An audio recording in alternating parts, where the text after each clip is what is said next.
Good morning friends. तो आज हम लोग पढ़ेंगे पार्ट 3।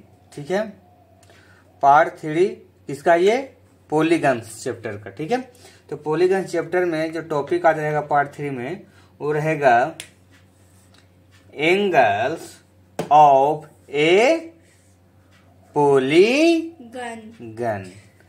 आज हम एंगल के बारे में पढ़ेंगे कि पॉलीगन्स का एंगल्स कितने होते हैं। ठीक है, तो कहा जाता है कि जितने साइड्स होते हैं उतने ही एंगल्स होते हैं। ठीक है, तो लिखते हैं polygon has as many angles.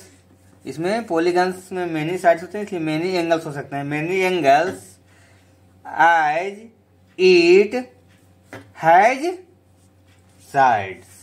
ठीक है, तो जितने साइड्स उतना ही एंगल्स होते हैं। चलिए आपको हम एक फिगर के द्वारा दिखाते हैं। चलिए एक पेंटागन का फिगर लेते हैं। ठीक है, पेंटागन को पॉलीगन बोल सकते हैं। हाँ। इसमें 2 साइड हुए, ये हो गया हमारा 3 साइड, ये हो गया 4 साइड और ये हो गया हमारा 5 साइड्स। अब देखिए साइड कितने हैं 5। 1 साइड, ये हो गया 2 साइड, इधर 3 साइड, इधर 4 और इधर 5 साइड्स हो गए। ठीक है, चलिए इसका नेमिंग कर लेते हैं। ए बी सी डी और ई, ये हमारे पॉलीगन्स के साइड्स हैं।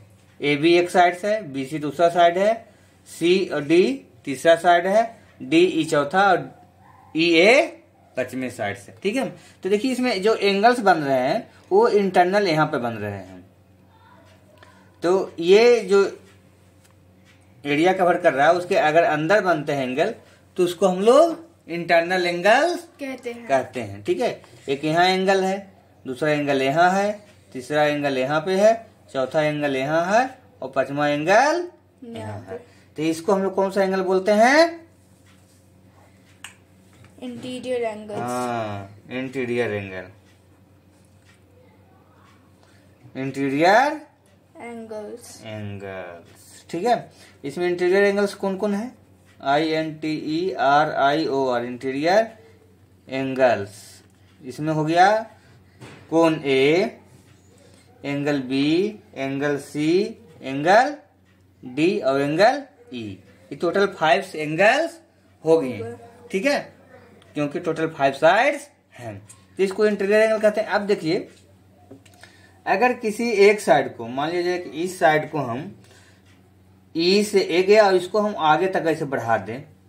ठीक है, इसको हम आगे एक साइड में बढ़ा दिए तो जो एक यहाँ पर एंगल बना है, ये कुछ एंगल यहाँ बन गया, इसको इस एंगल को हम लोग एक्सटीरियर एंगल बोलते हैं। EXTERIOR, एक्सटीरियर एंगल्स बोलते हैं। इसी तरह से जितने भी साइड्स है, जैसे इसको यहाँ बढ़ाएं तो ये अब यहाँ से चलेंगे, फिर इसको यहाँ बढ़ाएंगे तो यहाँ पर एक्सटीरियर एंगल बन जाएगा। ठीक है, अब इस साइड को फिर इधर बढ़ाएंगे तो ये वाला एक्सटीरियर एंगल क्रिएट हो जाएगा। फिर इस साइड को यहाँ बढ़ाएंगे तो ये एक्सटीरियर एंगल क्रिएट हो जाएगा। ठीक है, और ये साइड को यहाँ बढ़ाएंगे तो ये एंगल एक्सटीरियर एंगल क्रिएट हो जाएगा। ठीक है, तो जो ये एंगल क्रिएट हो रहा है exterior angle, angle 1, angle 2, angle 3, angle 4, angle 5 side हैं तो 5 एंगल होंगे। ठीक है, तो ये 5 एंगल जो है इसका जो सम हम करते हैं तो हमेशा कितना आता है? 360 डिग्री। एक्सटीरियर एंगल कौन सा हो गया? Exterior angle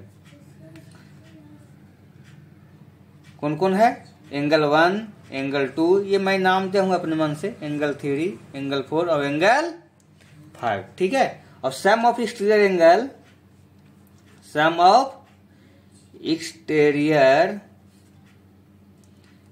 angles equal to 360 degree always.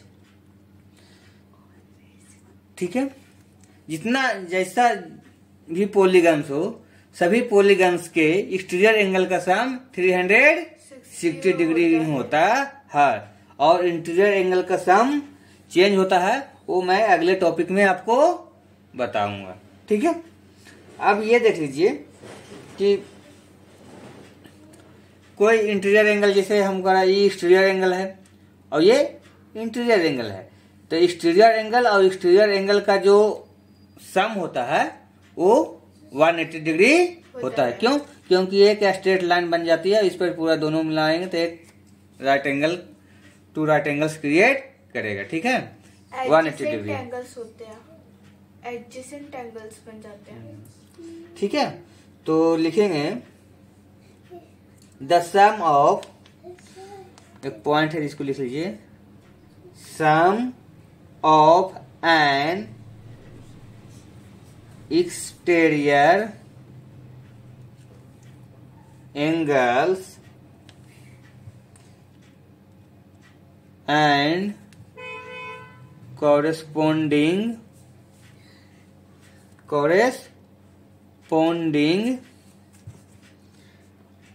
interior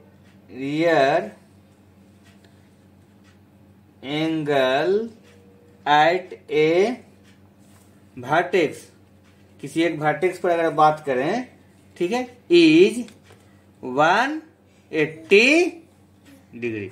ठीक है, तो एक इंटरनल और एक एक्सटर्नल एंगल का जो सम हो गया वो 180 डिग्री होता है।